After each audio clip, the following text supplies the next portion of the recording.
देख रहे हैं सिटी इंडिया न्यूज चैनल, हक की आवाज।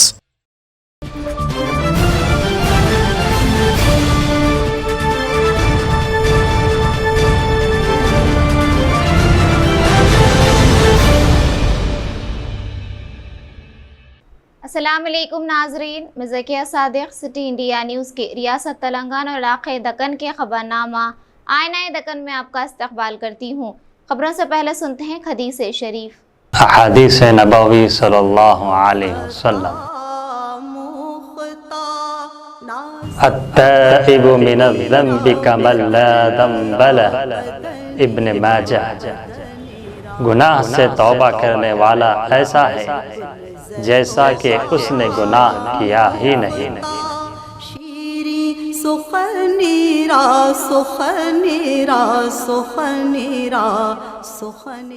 चीफ मिनिस्टर के चंद्रशेखर राव ने जुमा को सिकंदराबाद रेलवे स्टेशन पर मरकज की अग्निपथ स्कीम के खिलाफ एहतजाज के दौरान वरंगल जिले के साकिन राकेश की मौत पर सदमे का इजहार किया।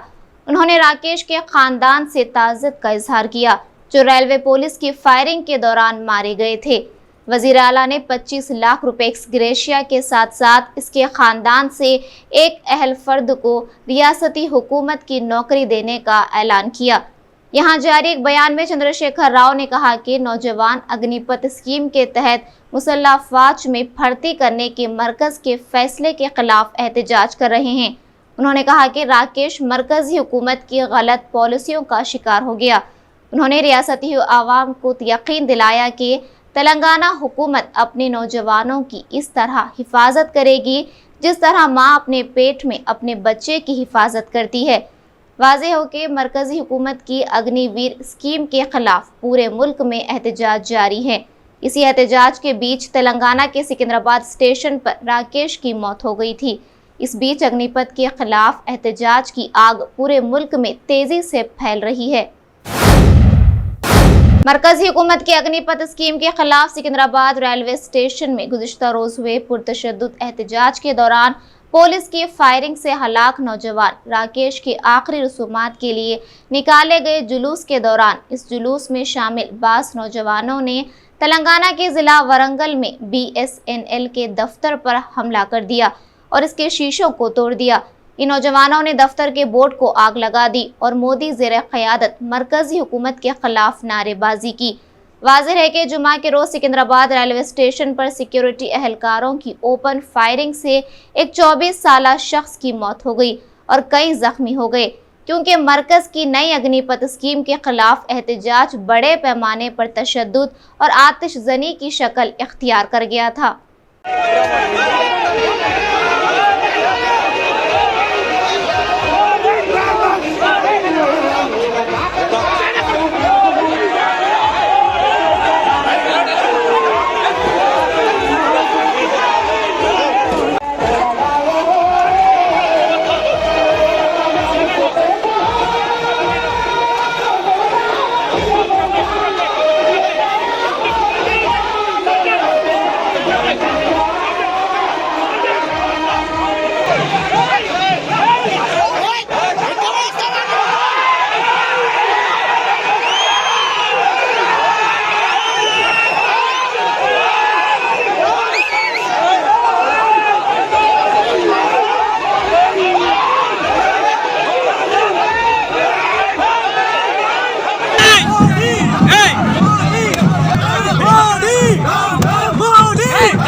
मरकजी वजीर बराए सेहत और खजाना टी हरीश राव ने आज निजामाबाद में मुनक्किद हुए इजलास आम से खिताब करते हुए कहा कि मरकजी हुकूमत तमाम शोबों से ताल्लुक़ रखने वाले अफराद को परेशान करने का काम किया है।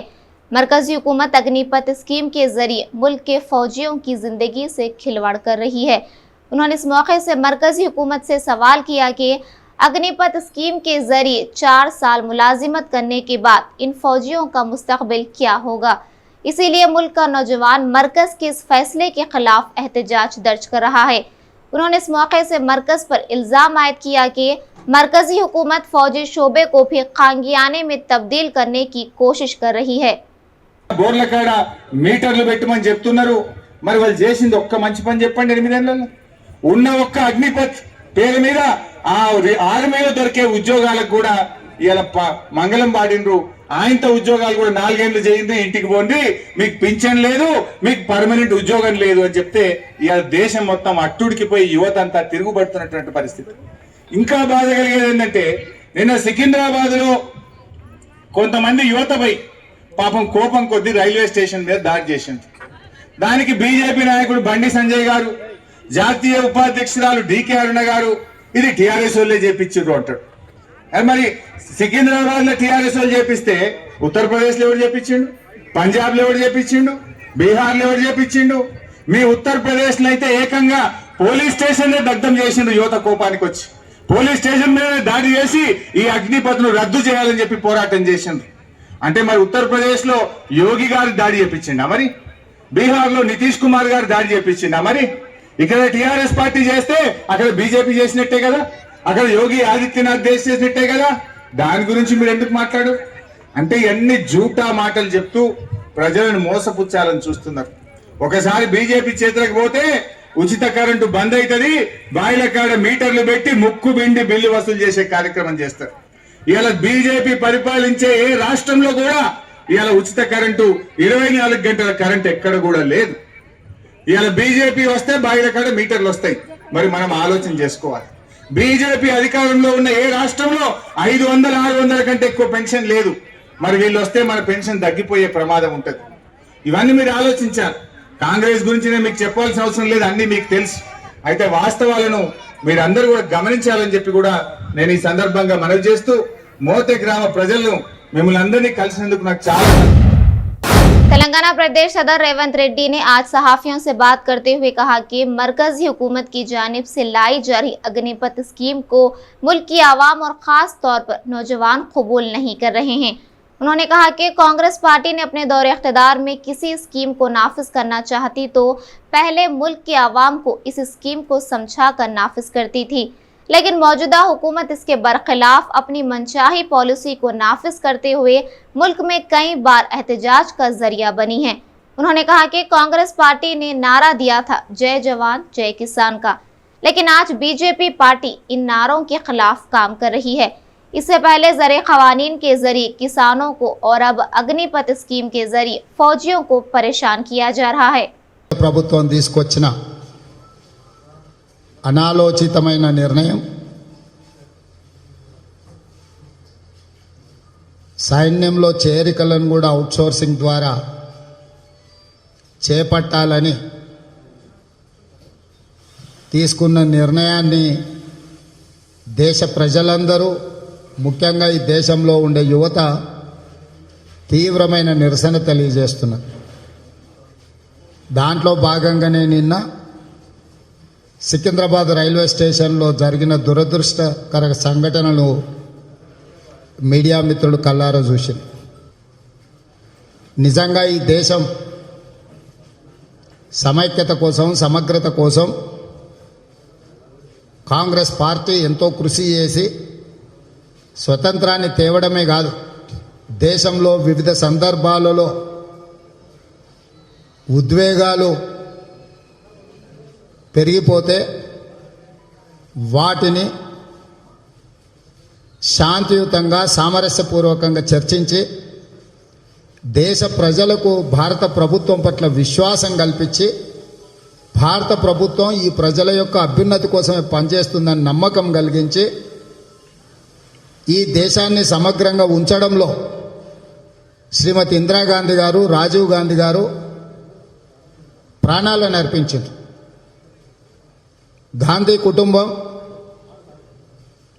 ముఖ్యంగా ఈ దేశం బాగుండాలి, వ్యక్తులుగా ఒకవేళ మేము చనిపోయినా ప్రాణ త్యాగాలు చేయడానికి సిద్ధంగా ఉన్నాం, చివరి రక్తపట్టు వరకు ఈ దేశానికి ధారపోయడానికి సిద్ధంగా ఉన్నామని చెప్పి ఈ దేశంలో పరిపాలనమైన పారదర్శకత పాటించడమే కాకుండా ప్రజాస్వామ్యయుతమైన నిర్ణయాలు తీసుకొని ప్రజలకు ప్రభుత్వం పట్ల ఒక విశ్వాసాన్ని, నమ్మకాన్ని కల్పించిన కాంగ్రెస్ పార్టీ ఈరోజు దేశంలో జరుగుతున్న పరిణామాలను, చాలా బాధాకరమైన పరిస్థితులను అసలు ఏ విధంగా ఈ ప్రభుత్వానికి చెప్తే అర్థమవుతుందో మాకైతే అర్థమవుతలేదు. ఆనాడు లాల్ బహదూర్ శాస్త్రి గారు ఈ దేశానికి 2 కళ్ళు అని చెప్పి జై జవాన్ జై కిసాన్ అని ప్రపంచ దేశాలకు తెలియజెప్పి ఈ దేశం యొక్క బలం, ఈ దేశం యొక్క బలగం జవాన్ అండ్ కిసాన్ అని చెప్పి చెప్పడం జరిగింది. రైతులు ఈ దేశానికి వెన్నెముకైతే సైనికులు అహర్నిశలు ఈ దేశానికి కంచేసి కాపాడే పోరాట యోధులు. ఈ దేశం సమగ్రంగా సమైక్యతతో అభివృద్ధి పదం వైపు నడవాలి అంటే రైతులు, సైనికులు కలిసికట్టుగా మూకుమ్మడిగా ఈ దేశ అభివృద్ధిలో 2 కళ్ళలాగా పనిచేయాలని చెప్పి కాంగ్రెస్ పార్టీ భావించింది. అందుకే కాంగ్రెస్ పార్టీ జై జవాన్ జై కిసాన్ అనే ఒక గొప్ప నినాదాన్ని తీసుకురావడం ద్వారా ప్రజలలో దేశభక్తిని రగిల్చి ఈ దేశాన్ని అభివృద్ధి పదం వైపు నడిపించడంలో అత్యంత క్రియాశీలక పాత్ర పోషిస్తున్న రైతుల గురించి, సైనికుల గురించి ఒక గొప్ప సందేశాన్ని కాంగ్రెస్ పార్టీ ఇచ్చింది. అలాంటి కాంగ్రెస్ పార్టీ ముక్త్ భారత్ అని బీజేపీ కాంగ్రెస్ మీదనే కక్ష సాధింపు చర్యలకు పాల్పడుతుంది అనుకున్నాం. కానీ మేము ఇచ్చిన నినాదంలో ఉన్న అత్యంత కీలకమైన పాత్ర పోషించిన రైతుల మీద, సైనికుల మీద కక్ష కట్టింది, విద్వేషపూరితమైన చర్యలకు పాల్పడుతుందని చెప్పి నరేంద్ర మోడీ గారు తీసుకుంటున్న నిర్ణయాలను वज़ीर आज़म नरेंद्र मोदी के 8 साला दौरे इख्तिदार के मुकम्मल होने पर चंपापेट में मुनक्किद हुए एक इजलास में हुजूराबाद बीजेपी रुकन असम्बली इटला राजेंद्र ने शिरकत करते हुए अपनी मुखातिबत में कहा कि रियासत में मौजूदा हालात पर बहस के लिए वो तैयार हैं। उन्होंने कहा कि तहरीक तेलंगाना वाले केसीआर और क़याम तेलंगाना के बाद के चीफ मिनिस्टर केसीआर में बहुत बड़ा फ़र्क है। इस मौके से टीआरएस पार्टी कायदीन को सख्त तनकीद का निशाना बनाते हुए कहा कि अपने ओहदों के बचाव के लिए अपने लबों को सी लिया है, लेकिन मैंने इज्जत नफ्स को मलहूज रखते हुए टीआरएस पार्टी को इस्तीफा दिया है। उन्होंने मजीद कहा कि टीआरएस अब बीआरएस बनने की कोशिश कर रही है, लेकिन आवाम वीआरएस की मांग कर रही है। చంద్రశేఖర్ గారు, గోపి గారు, పెద్దల మస్తాన్ రెడ్డి గారు, కోటేశ్వరరావు గారు, 8 సంవత్సరాల నరేంద్ర మోడీ గారి పరిపాలన మీద ఇంటింటికి, వాడవాడకి ఆ అభివృద్ధి కార్యక్రమాలు తీసుకుపోయేటువంటి దాంట్లో భాగంగా ఇక్కడ ఏర్పాటు చేసుకునేటువంటి సభకి మా అధ్యక్షుడు సురేందర్ రెడ్డి గారు, మా నాయకులందరూ కూడా ఇక్కడ సభ ఏర్పాటు చేసుకొని 2, 3వ తారీఖులలో నేషనల్ ఎగ్జిక్యూటివ్ కమిటీ మీటింగ్ కూడా ఇక్కడ జరగబోతూ ఉంది. దానికి కూడా వేలాదిగా ఈ భాగ్యనగర్ జిల్లా నుంచి తరలించడానికి రాబోయేటువంటి కాలంలో భారతీయ జనతా పార్టీని గెలిపించేటువంటి గొప్ప ఉద్దేశంతో ఈ కార్యక్రమ నిర్వహణ కొనసాగుతూ ఉంది. కేసీఆర్ పరిపాలన మీద ప్రజలు విసిగిపోయి ఎప్పుడు ఎన్నికలు వచ్చినా కూడా ఆ పార్టీని ఓడగొట్టడానికి, ప్రజలను నమ్మే, ప్రజలు విశ్వసించే పార్టీ భారతీయ జనతా పార్టీ గెలిపించడానికి ముందుకు వస్తూ ఉన్నారు. ఎన్నడూ లేని పద్ధతులలో ఎన్నో సంవత్సరాలుగా కార్యకర్తలుగా, నాయకులుగా ఉన్నవాళ్ళు నూతన ఉత్సాహంతో ముందుకు రావడానికి, ఇవాళ కలిసికట్టుగా ముందుకు పోవడానికి ఈ సభలు గొప్పగా ఉపయోగపడతాయి. కేంద్ర ప్రభుత్వం అగ్నిపథ్ పథకం మీద నిరుద్యోగ యువత నిరసన తెలుపుతున్నారు. యాక్చువల్గా సరే, దాని మీద ఇప్పటికే రాజ్నాథ్ సింగ్ గారు చాలా క్లారిటీతో చెప్పడం జరిగింది. ఇక్కడ ఇష్యూ ఏంటంటే 2 సంవత్సరాలుగా 3 సంవత్సరాలుగా కరోనా వల్ల అన్ని డిపార్ట్మెంట్లలో ఎట్లయితే రిక్రూట్మెంట్ జరగలేదో ఆర్మీ రిక్రూట్మెంట్ కూడా జరగలేదు. ఆర్మీలో ప్రతి సంవత్సరం కూడా రిక్రూట్మెంట్ జరుగుతుంది.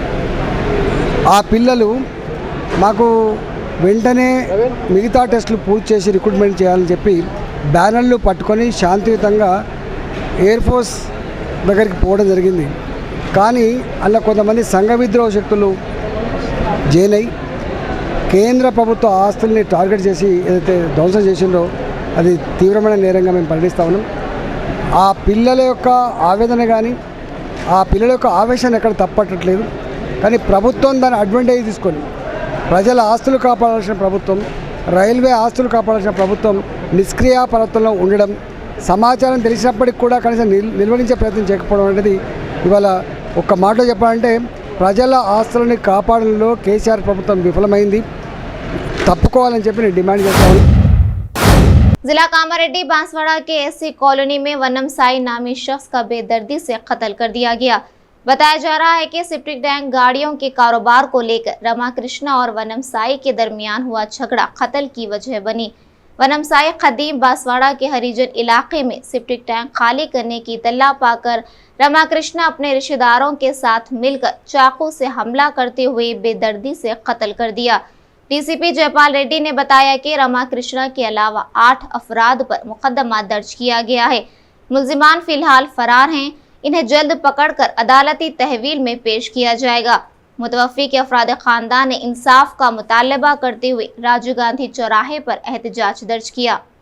బాన్స్వాడలోని వినాయక్ నగర్ హరిజన కాలనీలో హరిజనవాడలో బసవేశ్వర్ మందిరం ముందు వనం సాయిలు అని ఈ లోకల్ సాయి కృప కాలనీలో ఉండే వనం సాయిలు తన సెప్టిక్ ట్యాంక్ క్లీన్ చేయడం కోసం ఇక్కడ ఉదయ భాస్కర్ అనే వాళ్ళు ఇంటికి వచ్చినప్పుడు వీళ్ళకి పాత కక్షలు అంటే ఈ బాన్స్వాడలో ఈ రామకృష్ణ ఆర్మూరు నుంచి వచ్చి ఇక్కడే సెటిల్ అయ్యి ఆర్మూరు ఉన్నటువంటి తన బంధువుల ద్వారా ఇక్కడ ఒక సెప్టిక్ ట్యాంక్ తీసుకొని వీళ్ళు రామకృష్ణ వాళ్ళు తప్ప ఇంకెవరు సెప్టిక్ ట్యాంక్ నడపొద్దని చెప్పి ఒక సమాంతరంగా అందరినీ బెదిరిస్తూ వీళ్ళని ఈ సాయిలు నాగేష్ ఇంకెవరైతే ఉన్నారో వీళ్ళందరూ ఒకటే కమ్యూనిటీకి చెందిన వాళ్ళు, ఎరుకల కమ్యూనిటీకి చెందిన వాళ్ళు, వీళ్ళని బెదిరిస్తూ చుట్టుపక్కల బాన్స్వాడ మండలాల్లో ఎక్కడా సెప్టిక్ ట్యాంక్ నడపొద్దని గత చాలా రోజుల నుంచి బెదిరిస్తూ వస్తున్నారని తెలిసింది.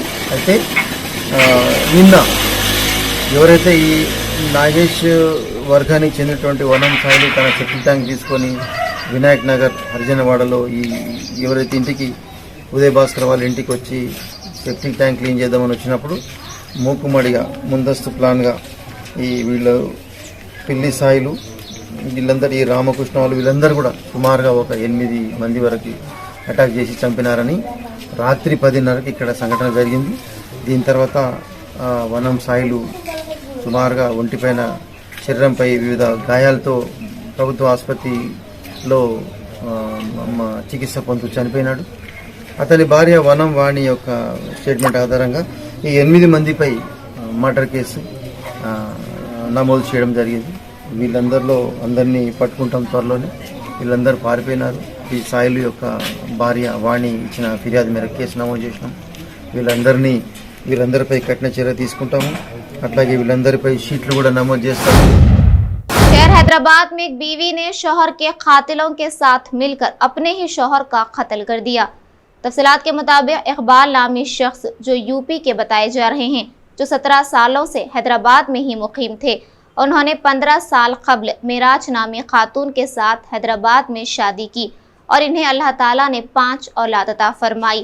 कुछ दिन कबल इकबाल ने अपने पड़ोसी से 2 लाख रुपए कर्ज मांगा था, जिसके बाद लतीफ ने मेराज बेगम के साथ नाजायज ताल्लुकात बनाए। इन ताल्लुकात का जैसे इकबाल को इल्म हुआ, इसने दोनों को वार्निंग दी और कहा कि वो दूरी अख्तियार कर लें। इस वार्निंग के बाद लतीफ बदला लेने की ठान ली और गुज़िश्ता 10 रोज़ पहले इकबाल के कत्ल का मंसूबा बनाया गया। इस मंसूबे में सोफियान, उस्मान, मेराज बेगम और लतीफ शामिल थे। लतीफ ने सोफियान और उस्मान को मदद करने पर 10,000 देने का वादा किया। इस मंसूबे के बाद इकबाल ने मेराज बेगम को 10 जून को बताया कि वो सिद्दीपेट रवाना होने वाला है। 11 जून को जैसे इकबाल सिद्दीपेट के लिए निकला, इसकी इत्तला मेराज बेगम ने अपने आशिक लतीफ को इसकी खबर दे दी। इसके बाद लतीफ ने टाटा इंडिका कार में इकबाल का पीछा करते हुए इकबाल को अगवा कर लिया और एक शख्स ने वहां से एक्टिवा गाड़ी हासिल कर ली, जिसके बाद इकबाल को कार में ही चाकू से हमला कर हलाक कर दिया। इसके बाद एक वजनी पत्थर से बांधकर करीब की नदी में फेंक दिया। पुलिस ने कार्रवाई करते हुए इन तमाम को हिरासत में लेकर अदालती तहवील में भेज दिया। अब रायनर पुलिस की लिमिट्स में एक अननोन डेड बॉडी उसको कत्ल करके अपना ईसा रिवर हैदरगुड़ा के उसमें रस्सियों से बांध के एक फ्री फैब्रिकेटेड एक प्लेट उसको बांध के वो पानी में डाले हुए उसको डिटेक्ट करने के बाद उसको स्टैब इंजरीज भी है। हम लोग मर्डर केस रजिस्टर करें उसके ऊपर पुलिस का कंप्लेंट पे सुयो मोटो बेसिस में एक 302 केस रजिस्टर करके उसका इन्वेस्टिगेशन चालू करें। सो इन्वेस्टिगेशन के हिसाब से हम जो सीसी फुटेज वेरीफाई करें वो नज़दीक उसमें 10-11 सुबह के टाइम पे 4 बजे 10 मिनट 20 मिनट की तकरीबन टाइम पे एक इंडिका कार और एक्टिवा बाइक वहाँ पर आए हुए ऐसा हमारा चेक हुआ। उसका फुटेज वेरीफाई करते हुए हम लोग थोड़ा इंफॉर्मेशन के हिसाब से गोलकोंडा एरिया में रहने वाले है बोल के थोड़ा मालूम हो गया। हम पूछताछ की बावजूद ये एक औरत महराज बेगम बोल के उसको पूछे तो उसका हस्बैंड 10-11 सुबह के टाइम पे सिद्दीपेट जा तुम बोल के चले गया, अब तक रिटर्न नहीं आया बोल के बोले। अगर कहीं वो 14 तारीख के दिन हम लोग केस करे थे, जब तक उन्होंने कहीं कंप्लेंट नहीं करे कहीं तो भी आजू बाजू वालों से पूछताछ नहीं करे, अगर उसका रिलेटिव्स कोई फ्रेंड्स को भी इतिला नहीं दे दिए, उससे अपने को थोड़ा बॉडी आइडेंटिफिकेशन में दिक्कत हो गया। तो पहचानने में इनकार करे पहला, ये हमारा नहीं होता, कपड़े ये होता वो होता बोल के ऐसा बोलने के बावजूद भी जो एविडेंस के हिसाब से ये डिसीज्ड और जो भी एक्यूज्ड है ऑल एक्यूज्ड का कवर लोकेशन के हिसाब से वो लोग पूरा जो सीन ऑफ क्राइम वहाँ से गोलकोंडा घर से निकलने के बाद उसको 4 बजे को बाहर आने के बाद उसको गाड़ी में अंदर ले लिया इंडिका में। ये लोग उसको स्टैब करे, जो रस्सी और जो प्लेट ये फ्री फैब्रिकेटेड जो प्लेट लिए हुए पहले खरीद करके रखे। लतीफ़ का घर एक्यूज जो है लतीफ़, ये लतीफ़ का घर बाजू में चौरासा के नज़दीक आने के बाद उसको स्टैब करे और अपना ईसा रिवर हैदरगुड़ा की ये मूसी जो 2 रिवर वहाँ पर मिलता है वहाँ पर डेड बॉडी डाल दिए थे।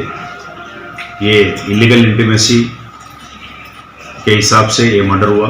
2005 में लोग लव मैरिज शादी करे, उसका हकीकत का नाम प्रमोद कुमार है, ये वाराणसी यूपी में रहने वाला है।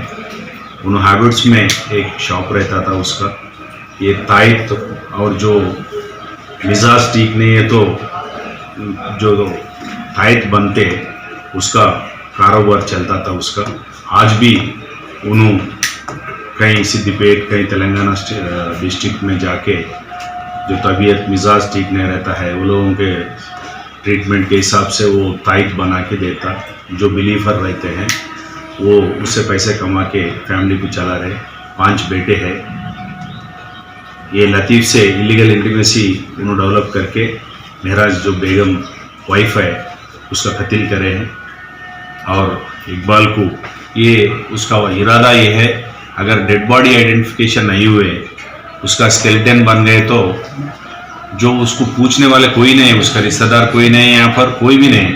अगर उन्होंने मर गए उसका कोई भी रिश्तेदार हम इतिला दे दिए है उत्तर प्रदेश में, वो लोग अभी भी नहीं आने का आशंका है।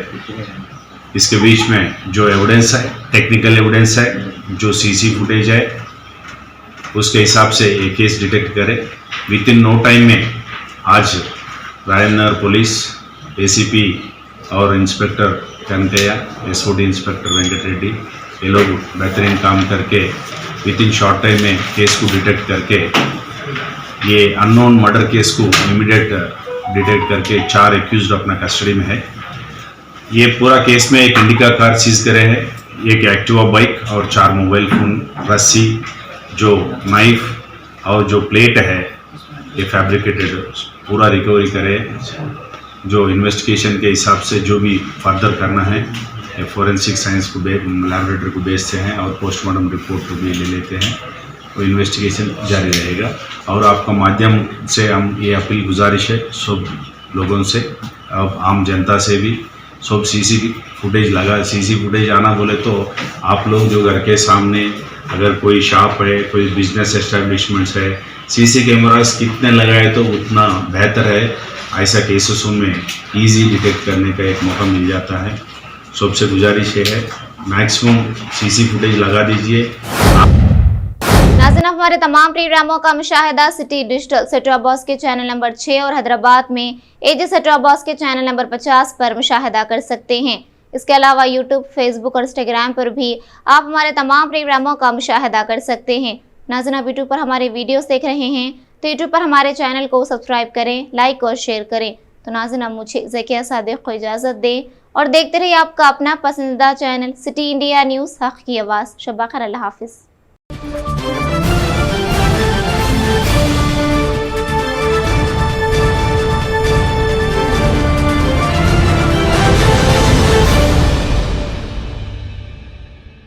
सिर्फ ख्वाबों से नहीं, घर बनते हैं इरादों से।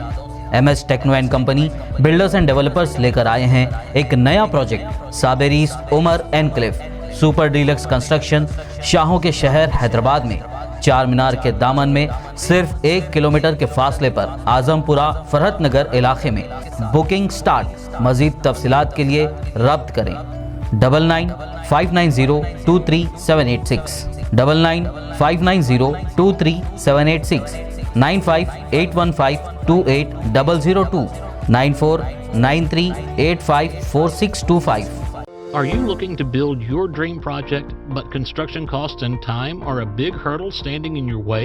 If yes, then you are at the right place, because Cosmolite AAC lightweight block is a game changer in the construction industry. Our innovative technologies and highly experienced team can help your dreams come true. With our proven strategies, Cosmolite AAC block cuts down the requirements of steel and cement by 20%, saving 30% on construction costs and reducing construction time by 25%. Major builders and contractors have already switched over to Cosmolite AAC blocks because of the structure saving. Acoustic insulation, faster construction, lightweight, waterproof workability and flexibility, earthquake resistance and pest resistance. Cosmolite is all set to emerge as South India's most preferred brand in AAC lightweight block. So, what are you waiting for? Let's build with Cosmolite and stay happy, because we don't only build structures, we build happiness. Cosmolite, light up your life.